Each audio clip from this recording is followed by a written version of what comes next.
Reef Bum is sponsored by Bulk Reef Supply and Ecotech Marine.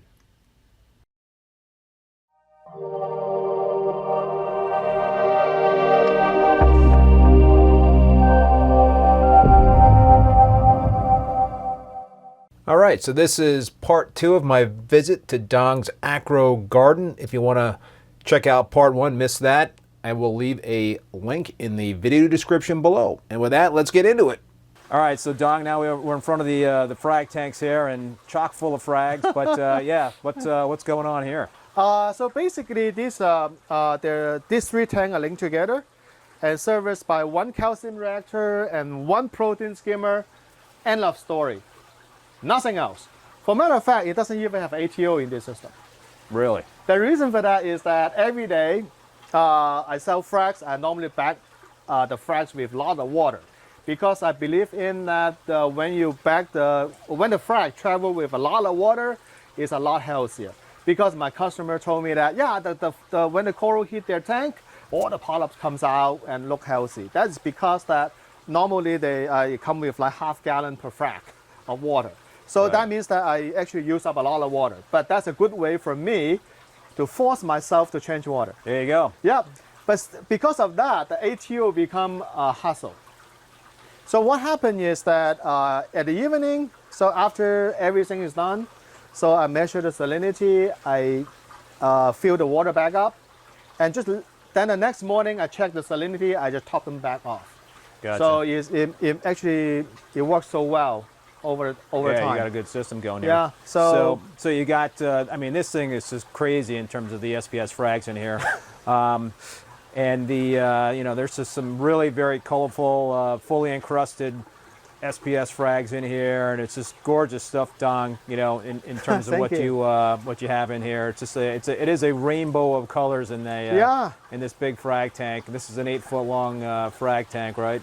Actually, yes. There's 8 foot long, and also there's many no longer frags. There's a lot of you got like colonies in here too. Oh, yeah, I mean, you got colonies and mini colonies and little fragments. And now the tank in between, that you said is your experimental tank. Yeah, this is my feeding experimental tank. So the coral in there, actually most of them require feeding, or can be benefit from feeding. I purchase different kind of commercial food. So I don't take sponsorship. So every food I test, I bought them. Gotcha. So, and also test them with my homemade frozen food. And besides the homemade frozen food, you're feeding live phyto as well, right? Yes, phytoplankton, because that is a baseline, because they all feed phytoplankton. So in that case, that any difference in terms of growth is from the food. And also there's another important thing is that the phytoplankton is most benefit your copepod. Right, that's what I've noticed when I've started dosing phyto, live phyto, is like my copepod population is exploded. Exactly. And that's a good thing. That's a very good thing. And there's another good thing about when they explode, the population explode, and then they produce babies. You encourage them to spawn and have tons of babies. And those babies are the best coral food you can actually offer to your coral. Yeah. And I've noticed some big differences in terms of starting with the live phyto. But anything else? You dosing amino acids? I stopped doing amino acid because that after I use my homemade frozen food, there is really no difference. But dosing amino acid or not, it makes no difference at all. What's in your homemade frozen food? Very simple. Is that a secret recipe? No. I actually published it. I posted it on the Boston Reefers Society. And it's called a limited ingredient. That's the fancy word everybody loves. Okay, this cat food is a limited ingredient, right? So I also use limited ingredient. Basically, it's raw shrimp from Costco. And it's what? From Costco, raw shrimp. The raw table shrimp. Yep. And raw salmon from Market Basket. From where? Market Basket. Oh, Market Basket. That's local, inexpensive. Local. Massachusetts here? Yeah, okay. Massachusetts here. Yep. They offer very fresh food, so they're also inexpensive. That's the most important thing, very inexpensive. So salmon, raw shrimp, and then I soak them in tap water for at least 30 minutes. Or if I feel like, just wash them several times. And that's because you're getting the phosphate out of them? Yes, because that legally they require to put phosphate on top of all the raw seafood to minimize bacterial growth. So by soaking them, washing them, basically removing the top layer of the phosphate. But for matter of fact, even I don't do that. I measure the phosphate is really not that much. Seriously, you're feeding a very small amount there. Yeah. The amount of phosphate, even you don't wash them, you basically will be negligible when you disperse in such a big volume. Right. So, but I still want to wash them, make them Yeah. clean, and then I put them in blender without adding any water. That's the important thing, and blend them into pulp. But actually, I shouldn't say a blender because there's somebody that corrected me. So the one you use is not a blender; it's a food processor. Food processor. Yep. Yeah. Because it has 2 layers of Yeah. blade, Yep. so you can chop all the meat into fine particles. Yep. So that thing actually feed the coral and fish simultaneously. Gotcha. And because I use salmon actually is very important because it's very high in fish oil, at the fat part, and that basically replace the amino acid. There's really no reason to dose amino acid after you feed them those. Yep. That I so far out of all the food, my homemade frozen food wins big time. That's pretty simple Yeah. recipe. In terms Very of the simple recipe. ingredients But in the there. most important thing is the salmon. And actually, here's the thing. If you go to your freezer, take out your prepared frozen food, you rarely find salmon as an ingredient. Mostly it's white fish. Why? Because it's expensive. Salmon actually is very expensive. So that's why that the white fish is dirt cheap. That's why that in the commercial prepared frozen food, white fish actually is a major ingredient. You sell them. Actually, I haven't seen one as a salmon in it. It's just pure cost. It's such Gotcha. a Yeah. expensive. But salmon provide this. Well, here's my secret recipe, right? So the salmon, not so secret. Salmon actually high in omega-3 fatty acid, and is really nutritious for the coral and fish. Gotcha. And you can see all my fish are pretty fat. Yeah, you do have some Yeah. pretty chunky fish here. So, Don, just quickly in terms of your parameters, you Yeah. mentioned phosphates a little bit, but key parameters, just give us a quick overview in terms of what you like to give your systems at. One thing is that I don't chase number much. For example, that alkalinity is approximately around 8 to 9, and that's where they sit. And you're using that calcium reactor and Kalkwasser is pretty much how you're doing I do that. use a lot of Kalkwasser. Yeah. So say hi to Chris Mackley. So with those Kalkwasser differently, but he used a more automatic one. I use more labor intensive. I just dose it manually. I do run through 20 gallons of saturated Kalkwasser every day. That's a lot. That's a lot. Yeah. Yes. Yeah. And it keep my pH pretty nice. My What's your pH range? Low pH and high? range about 8.2 to 8.4. Yep. That explains a lot of the fast growth. Well, Yeah. I don't know about that. Okay, yeah. I'm not totally buy in with that. The reason for the high pH because that I have this room basically ventilated pretty well. Yeah. So during all the seasons, the fan's always on, so these rooms always get air being going through it. I have a carbon dioxide monitor. Actually, this is something that I recommend everybody to have. So cheap from Amazon, but look at the carbon dioxide. So the carbon dioxide in this room is around 440 to 460, that kind of thing, and outside is 420.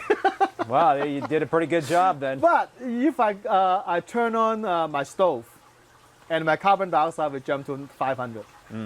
When I cook dinner, my carbon dioxide goes up because that is Wi-Fi automatic logging. I can see it, and then you drop back down again. In general speaking, that if your carbon dioxide less than 600, I won't worry about it. 600 is perfectly fine. Yep. I do go through a lot of Kalkwasser, and I dose them. I don't even bother dripping them. I just here we go. Pour right in. Yeah, there, huh? pour right in. So you got pour right into the sump. into the sump. Not into the tank. Yeah, no, that's a good point to make. So 8 to 9 DKH calcium. Do you? Calcium is for some reason this system, the calcium is about 470. Pretty high. Yeah. Well, it's pretty high. Yeah. I think it's one time I accidentally dosed some calcium into this, and then because the calcium reactor is very constant, so that's why it always keeping that high. On that, another system is about 430. And that over there is around 400-ish. Yeah. So that's basically a three system. And so you mentioned phosphates are typically between 0.2 and 0.4 for the systems. They 0.2 vary. on that side, on the anemone with anemone refugium, at 0.2, and then on the SPS side, it's always around 0.4 to 0.5. Crazy. That kind of. And nitrates, what would you say range of nitrates? Nitrate is I have to dose them up. So you got to dose. I get have them to up. keep dosing nitrate. What do you like? What's the butter zone for you? About 5 to 10 ppm. 5 to 10. So yeah. basically, when the phosphate is 0.4, let's say 0.5, so at 5 ppm nitrate is 10 times. But here the thing is that I do not follow the refill ratio because this is a highly questionable way to look at it. I believe the refill ratio is how the organism take in phosphate and nitrate instead of what's in the environment. So when, for example, when a plant take in the nitrate and phosphate, they have this ratio there, and also depends on different species. The ratio dramatically vary, like 10 to 1, 16 to 1. Yeah. And for example, but we do not have to provide them this ratio. They take whatever they have available. So then I don't worry too much about it. And Yeah, well, obviously the corals are speaking, in terms of the health. yes, And we gotta watch the corals, right? I think that the majority of the nitrogen and phosphorus input actually from the food, instead of the residual phosphate and nitrate in the water, because that like the coral euphoria, I love his show. I'm a big fan of his video. I watch every single episode because. And one time he said one thing is really clicked with me.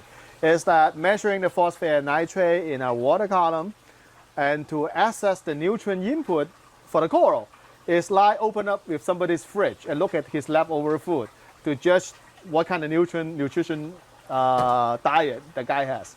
You cannot do that, right? Yeah. Because that he just nailed it. So looking at the fridge, looking at the leftover is not representing what's actually the animal like coral takes in.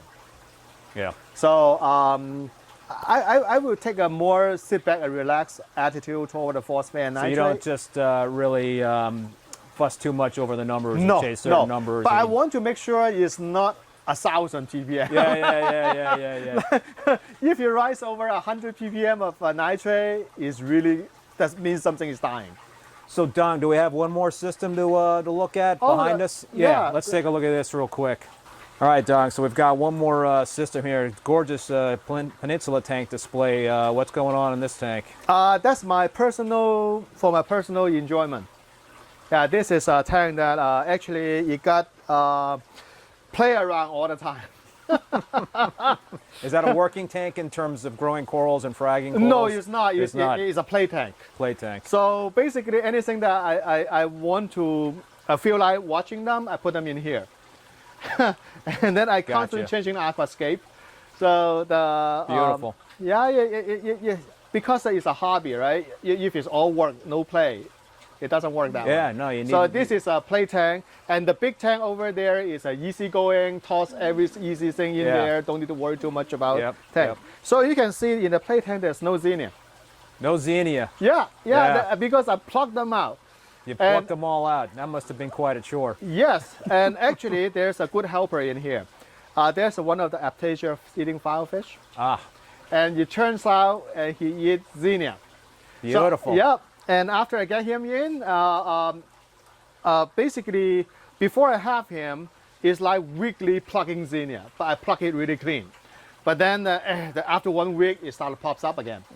But then after I add that filefish, one day I realized that I watching him, I said, man, this guy actually become much bigger.